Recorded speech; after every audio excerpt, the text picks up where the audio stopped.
namaskar, a good day, a good evening to whatever part of the world that we are tuned in and listening to and watching this first online edition of the Synth Global Spa Wellfest. We're all used to this fabulous gathering of like-minded souls, beautiful souls who get together every year to celebrate the concepts of well-being and wellness in body, in mind, and in consciousness. Wellfest has been like a soul home to me, and it's such a pleasure that we are gathering in spite of a world being torn apart, a world being separated in today's pandemic time. We're all getting used to the new normal, and man has this innate tendency to adapt. I think adaptability has been the core, the seed of all creation. If creation did not adapt itself, there would be none, right? And we are adapting and learning to reach out, to still connect, to still find ways of working as a collective, working as a tribe, and hopefully working as a tribe that here on thinks more consciously, lives more gently, and is more aware of wellness in its holistic understanding. Today we are hosting a chat on mental well-being, a topic that so far in our country, especially in this part of the world, was really something that we pushed under the carpet. Mental health was taken for granted.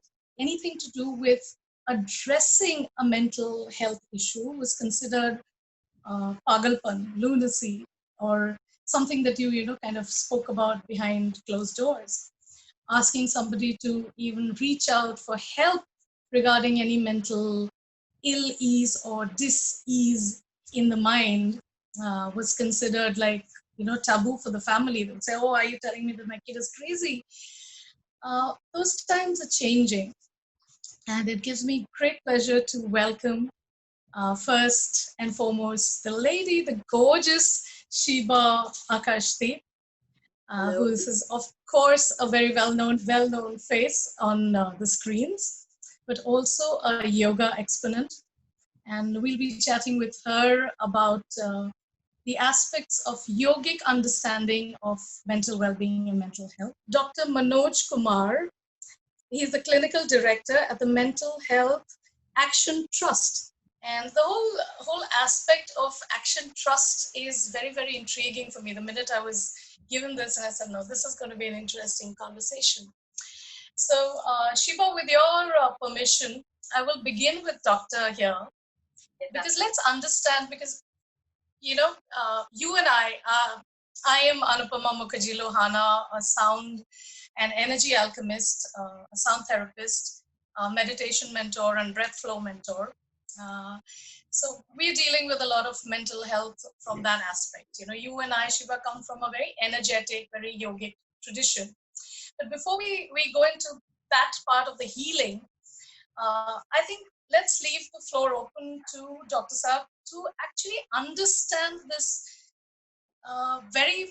overdue but sudden focus on mental health that we see that's happening across rural and urban India. It's not something that happens to the rich and famous only anymore. It's being addressed even at the rural levels. So Dr. Saab, a little bit about the work that you're doing and what has brought this change about in our society. Okay. First of all, thanks for having me on this panel. It's a pleasure to be here. I must confess that I'm not quite as aware of the Wellness Fest as the rest of you, but I'm learning.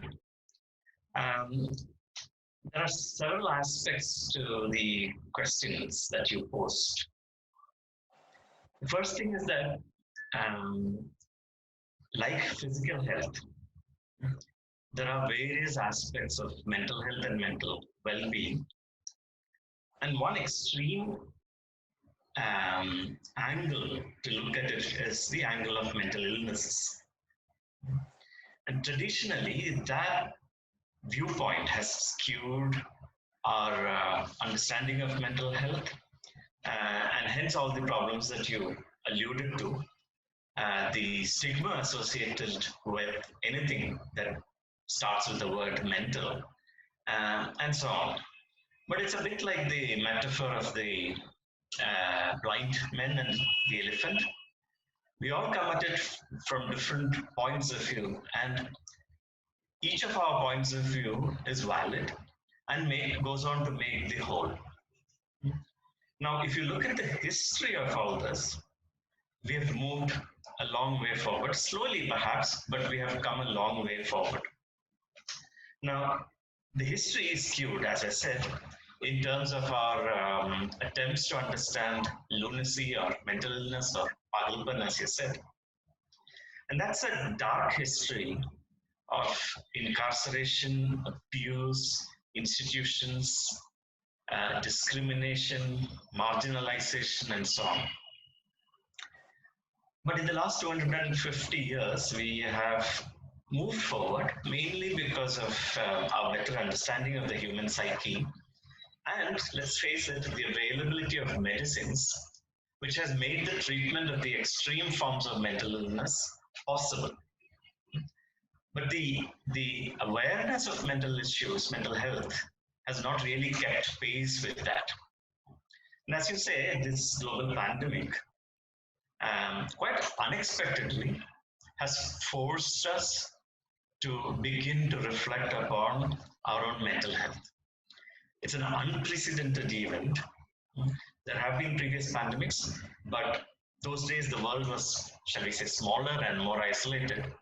And these days, in a very interconnected world, absolutely nobody has been able to escape the effects of the pandemic. It has affected many of us physically. A small proportion of people have sadly succumbed to the illness, but all of us, in one way or the other, have been affected mentally by the pandemic. The isolation, the loss of job, loss of employment, loss of educational opportunities. In short, our world turning upside down, all of which has a significant effect on our mental health. So it's no wonder that we have been forced to reflect upon our mental health and what we need to do to remain sane under the circumstances. So this discussion, in that sense, is very timely and apt.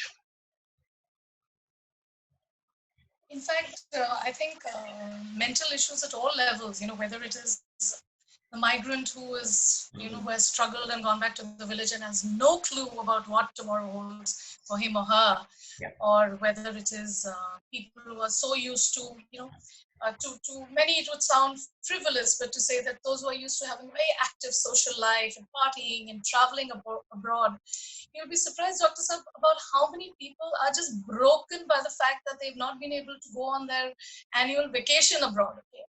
So while the category and the levels of intensity to you or me or anybody else seems either not serious enough or very, very serious, the fact remains that the mental health issue is a reality. I think we have to begin with accepting that for that person, okay, whether I see this as a reality or not, like, just to quote from our own life experiences, Sheeba, you can, join in here. Sometimes, say I am not a possessive person as a personality, but if somebody else is, and in that relationship, in a friend, whether it's a friend or a partner or a spouse, and we tend to treat that trait which is not within ourselves with aggression or rejection, because I am not like that. I expect that the other person shouldn't be, or I don't understand that that mental or psychosomatic issue is a reality for that person. So I think somewhere the addressing of mental health and the mental well-being would start with all of us attempting to accept that that issue or that problem is a real thing for the person going through it, isn't it? Somebody who's, for somebody who's borderline schizo, if he or she is imagining something within a relationship, within an aspect, it is true for that person. So in our daily lives, how do we go about addressing or recognizing the need to address a mental issue, whether it's in ourselves or it's in somebody around us. What would be, we would say, would be like, say, 3 key points we should be looking out for to know that now this person or I myself need to go for it, for any addressing of the issue? No, that's absolutely the crucial point. As you put it, we have an inherent difficulty in accepting others' mental health issues. Now, it is not that we do not recognize changes in others. If your partner or your child or your parent or your friend is even slightly off the mark from the way they normally interact with you, you will immediately pick it up. That's very easy. The closer you are to a person, the more ease with which you will pick up even minor variations in their mood. I'm going to slightly tell you the opposite of what you're saying here, because out of personal experience, I have had, when my kids were way younger, I used to go to school for parent teacher meetings, and the teachers, the ones with the special learning department, I would have multiple meetings, and they would tell me, Sheeba, it is unreal how unaccepting parents are of their children's learning difficulties. You know, every kid has some difficulty. It could be an attention difficulty, it could be math, it could be handwriting. Parents like to say we have given birth to the perfect child. You are wrong. There is nothing wrong with our child. There is something wrong with your teaching method. So you're wrong. I feel the closer you are to a human, the more likely you are to overlook their flaws and decide कि I am surrounded by perfection. वो पर पागल लगता है, but मेरा बच्चा perfect है. Yeah, This is the perfect. I have come across this kind of mentality starting from when your kids are really small. When we need to address mental health issues, whether any kind of difficulties, or we don't. I mean, you are in this field. You know, parents, how difficult it is for them to recognize that there's something wrong with their child. Acceptance and recognition are two different things. You're talking about acceptance. Yeah. I think they recognize. They think it's normal. Yeah, that is because you cannot accept that there is any abnormality, because abnormality means either one of two things. Either as a parent, I am responsible, or my child is abnormal, both of which nobody wants to recognize. So the acceptance and recognition are two different things. If we move on to adults, see, the thing with learning disability is slightly complicated in the fact that children are born like that. So they haven't seen anything different. I'm talking about the adult population, where we will immediately recognize a change from the normality of a person. If I were to develop a mental problem, as I have done as I'm happy to admit that I've also suffered with, I'm the first one to start to struggle. And then I may be very good at hiding it from people around me. But sooner or later, the closer you are, they will pick up that this person has changed. So to answer Anoopama's question, that is the line which, when it is crossed, we realize that there is a problem. Broadly, we say change in function. We play different roles in life.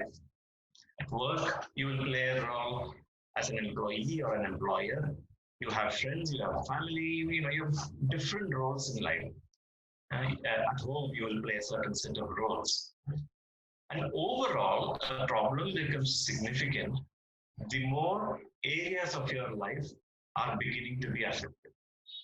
Most often, there are a small number of people who do not have any insight, like major psychosis, schizophrenia, and so on, mania, bipolar. Apart from some such individuals, most of us recognize that we are not ourselves. If you ask someone who's going through depression, they'll say, this is not me. This is not how I used to be. And then once that starts affecting your life, that is when the boundary has been crossed. If it is just one isolated area of a person's life, we may not term it as an illness. We may say it's a problem, like a relationship problem. It affects only the relationship. People still require help, but it's not an illness. But things, more major things which affect 10 to 50% of the whole population, such as depression, anxiety, and so on, are problems primarily because they stop us from being who we are. So there is a distinction to be made between the kind of problems that Sheeba mentioned, which are there from birth, as to illnesses which happen later in life.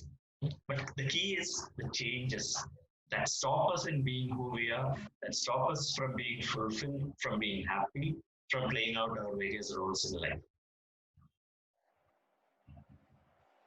Yeah, so actually, I'll ask you to expand that a little. Is what I said is, so one was in recognizing these changes or shifts within myself, and the other one was in a partner or a family member or a friend or a colleague. Because I would like the session to be like a little applicable session for people who watch this. I'm asking you to expand a little and give us maybe a few three. I said three because let's quantify it for the paucity of time. Is three key changes that we could notice in a person, and we should pay attention then, or then advise that person or look for help for that person. What are those three key changes that, would it be behavioral? Would it be something like losing weight or isolation? Something that you see most often, 75% of the cases at the onset of a problem that could become serious. Yeah. I think you touched upon the three main areas. What is common to all mental health issues is that it starts affecting our body, often even before we recognize the mental effects. Sleep is the best example. The moment we are upset about something, we lose our sleep. So things like sleep, appetite, and if it goes on for longer periods of time, it will lose weight, menstrual cycles become disturbed, sexual functioning becomes disturbed, and so on and so forth. So it affects the body. The second is that it affects our emotions. Whether we feel low, distressed, anxious, fearful, whatever, it affects our emotions. And all of this cumulatively starts affecting our behavior, and social functioning is a part of that. The other day, I was talking to somebody over a video from another part of India, because a lot of people in these COVID times make a lot of use of video conferencing. And this person was saying that she has got so used to being socially isolated, withdrawn in her own cocoon, that she interacts only with her daughter, not even her parents who live in the same house, nor with her friends and so on, that she feels this is the only being that she has to be socially isolated. So changes in body, emotions, thoughts come to reflect upon changes in behavior, including social interactions, and that is where our functioning, as I put it earlier, begins to get impaired. But the problem is not in recognizing this, but as Sheeba said, in accepting this. That is the crucial missing link, to recognize and then to attribute it to a mental problem with which needs outside external help, because we always pride ourselves in our own ability to solve our problems. So it feels failure to say that, look, I need help from someone else. I need to change my lifestyle. These are very difficult things for people. We are all I'm going to say over here what Anu said in the beginning, that it is a social taboo, and I feel recognizing it in a person close to you, or a family member or a friend, the first step which we need to do is take them to a mental health professional, because a stitch in time saves nine. So when you are seeing behavioral issues, or diet, or weight, or isolation, or substance abuse, or dependence on any one substance, or even food, when you suddenly realize the person is overeating, over drinking, taking sleeping pills all of a sudden, instead of trying to address the problem on your own, we are not trained professionals. We should tackle the problem by getting professional help ASAP, as soon as possible. And there should be no stigma attached to going to a mental health doctor, which there still is. You're not open in our country talking about going to my shrink, or taking Prozac, an antidepressant. We are still not open about it. And I think the first step is getting out there and telling people it's okay, it's like having a cold or a cough or not being able to see, so you wear specs, so you're not able to think straight. Go to the person who can handle your mind and bring you back on track, whether it is with counseling or whether it is with medication, whether it is with yoga where I come in, whether it is with sound therapy where she comes in. I think it's a tandem effort of everybody, but it is not something I can rectify on my own. I can't say I can handle it. I can't, because I didn't recognize by the time that person reached that abyss in his life where his already we can now recognize, because like you said, way before it actually manifests, there are little signs that a person is beginning to sink. I didn't recognize it because I'm not a mental health professional. So the minute you realize that somebody around you facing something, make sure he gets the right help at the right time. Absolutely. And also, if I may add, even though I'm a shrink myself, I wouldn't say that I'm the first person to be approached. The best approach as So I we think a mental health professional. That's you. but we work together. Yeah. See, in my organization, we have professionals from various professional backgrounds: psychiatry, psychology, psychiatric social work, occupational therapy, and so on. And much more importantly, we have a group of people who are not professionals, okay, who are not professionals, who come from various walks of life, who become what we call mental health workers. And amongst them are people with lived experiences of mental illness, which is actually very important. So we consider this sphere of work to be inclusive of everyone. There's space for everybody from different kinds of healing. And again, it's not about cure or treatment, but it's about healing. And that can come from various sources, and not usually one source alone. Like seeing a psychiatrist alone is often not enough. And it is that different bits of healing needs involvement from different kinds of people. And the more non-professional you are, in the sense of non-stigmatizing, anything starts with PSY is stigmatizing. So people will be more happy to come to people like yourselves, but you need to work in tandem with professionals and with people from various. There should be a menu of choices for people to seek help from. Yes. And people should be able to pick and choose. We may have to guide them. For example, someone might need to see an occupational therapist, for example. Someone might need individual counseling or psychotherapy, or peer group support, or family support. But I mean, at the moment, we work in isolation. Psychiatrists work by themselves, clinical psychologists work by themselves, and so on.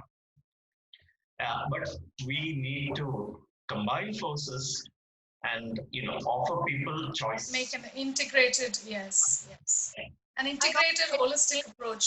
This brings me, Sheeba. Sheeba. One sec, I will interrupt you here because I just got a message that we need to hurry this up. We can talk, I think, all evening. I need to come to you now, Sheeba. Is now from exactly, it's a good lead into coming into where what is so far has been seen as alternative or natural ways of healing and well-being. So as you are a yoga exponent, I now ask you, how do you relate the yogic traditions or the practice of yoga with mental health and mental well-being? Because this is an ancient technology. I call all these inner sciences technologies. All our ancients who came up with these were actually scientists of life sciences and consciousness. So how do you see yoga, your practice, or even getting into therapeutic yoga as an option of maintaining health and mental well-being? So if you go back, I am a certified yoga teacher and practitioner. And when I began my journey as a yoga teacher, it was more about the physical aspect of the journey, until I realized and recognized that yoga is a union and it is more about my cognitive fitness rather than my physical fitness. So now my practice encompasses a whole myriad of things which I tend to meet people and people who have mental problems, and I recognize that most of their problems manifest in their gut. So I tend to feel that the first thing as a yoga practitioner and a teacher, I address in a student is their cognitive fitness. I say first have the breath work, be present, and let's handle your gut and let's take it from there. I'm sure Dr. Manoj will agree with me that a lot of mental health issues manifest in our gut. Oh, absolutely. Absolutely. Yeah, so as in the Union of Yoga, we propagate eating clean, a plant-based diet, of course, breath work and physical fitness, and also nurturing social contact. That's part of our yogic being of a human, and continuing to learn and evolve over time. All this is in this yoga that we do. Yoga is not about your Surya Namaskar or standing upside down on your head. Of course, that will evolve with your practice over time, but you have to treat it from upwards. Yeah, once this is in union, all this will fall into place. So that's where the yoga teacher I that think I think I think it's a natural process. The minute you are so everything today, physics and science and cognitive sciences also agree. Doctor, you are from the scientific aspect of it, or amongst the three of us, that everything, your basic seventh standard physics tells you that everything that exists is vibration, right? Unless, because the molecules are vibrating, matter holds its form and everything, even our intangible matter, that is our thoughts, the way our mind works, it's all frequencies and energy. So the well-being or the wellness of anything, anyone, or any aspect of our physical, mental, emotional being is at what potency, at what vibrance are we, you know, existing. So the health of any matter, whether tangible or not, is maintained by its vibrancy and its capacity to radiate its full potential. So problems that what Sheeba was talking about, the gut, even science tells you the brain gut connection, medical science accepts that today. Yeah. And oh, everything begins with keeping yourself at that high vibrancy of energy. The cleaner you are, the more crystalline you are, if I was to use, these new age terms have become so popular. It's all about maintaining the frequency of your body, where what Shiva even talked about, your food habits come into play, is the more alkaline your body will be. And the acidity is such a universal problem. I mean, I go through it. The kind of food, the kind of air we're breathing, the kind of foods we are eating, the kind of stress that we work under, our bodies are constantly under an acid attack. And that directly affects your gut, that directly affects your hormonal system. In our language, then it immediately affects the chakra or the energy or the kosha system.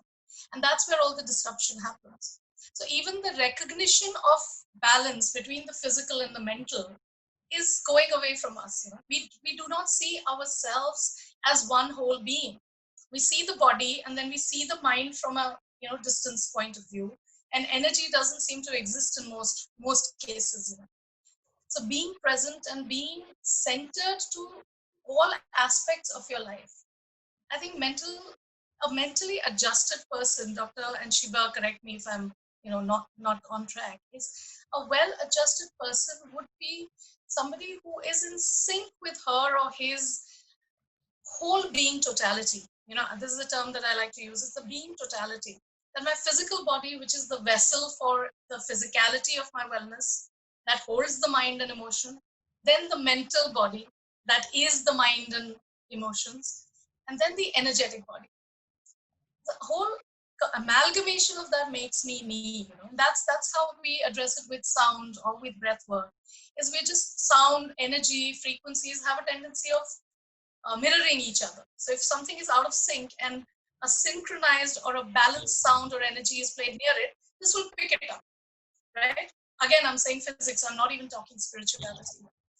Is it will pick it up and balance itself out. It's an osmosis of energies, it's an osmosis of sound. So that's where breath work, that's where sound, that's where yoga, that's where even what you talked about, counseling, is what are you doing? Is an out of balance system you're putting into a peer group or a presence of a more balanced system. So automatically this starts infusing this one. So I really like the fact that you said that we have so many people who are not trained mental health workers, but just, I think, just listening. A lot of times, I think healing starts with being able to have that person purge, being able to have that person without shame, without fear of being judged, be able to speak about what the issues are. That goes a long way. So Yeah, you were saying something. the good thing is that there's much more of coming together of so-called science along these lines. So there's very good evidence emerging from psychiatry and mental health sciences that all of what Sheeba said is now kind of proven in terms of medical science as well, the importance of diet, exercise, and so on. Quick response to what Anoopama said, yeah, absolutely. The two important terms after what you said is this synchronization or the synchronicity or the need for that in terms of so vibrations, yes, but the key is synchronization. It is to be in harmony and to be in balance. So to me, the balance and synchronization is what is important. And a lot of healing is an attempt to regain that balance and that synchronization. So before we wind up, I think let's leave this with one tip, one key tip that each of us would like to leave with people who will tune into this later. Is in the new normal. We have been almost a year. We have been cut off. We have been completely isolated and cocooned. Some of us are privileged to see the beauty of it all, of how it's made me move inward, and it's how it's made me prioritize life. But not everybody is privileged enough to be able to look at that aspect, and it's causing a lot of stress. And now we are into a semi unlocking system. I often wonder, Dr. and Shiva, I'm wondering about children who are born during this phase, or who are in that under 3 age bracket. They have got used to this system of life. And the anxiety, we have nieces and nephews in the family who are little babies now, 2 years old, 3 years old, who are finding it difficult now to relate to a room full of people or to relate to 5 relatives coming over. So as we go out into this new normal, because our world has undeniably changed, it's going to be different in so many ways. One tip to keep your mental wellness, your mental well-being at in top shape. How do we flex those mind muscles? How do we look after our emotional being to stay on top of things during this phase, during this shift that we are going through as a society? So one tip all of us that can leave. I'll start with Sheeba. Ladies first. My number one tip would probably be to just be present. That's the only way to deal. Wherever you are, whatever you're doing at that particular point of time, I just tell everybody, be present. If you are in your practice, be present in that practice. Conversation with people, be present and hear what they have to say. Because of this tendency of all of us to multitask, I want to look at my phone, I want to talk with you, I want to tell my servant something, I want to see what my dog is up to. This multitasking needs to be stopped, and I need to just come back and focus on where I am doing and what I am doing at that particular point of time. And bring your breath into sync with your present, and you should be fine. Would you say that's mindfulness? Yes, absolutely. Yeah. The only, coming at it from a different another point of view, I absolutely fully agree with the importance of mindfulness. But the other thing we need to do, we can do, and use this as an opportunity is to talk. Let's talk about our own minds. Let discussions about mind, issues with our mind, be mainstream. We need to open up much more. It's very easy to talk about things which are banal and trivial. But we need deeper conversations. We need to mainstream our emotions. We need to talk more about how we feel. And the more people do that, the less stigmatizing it is.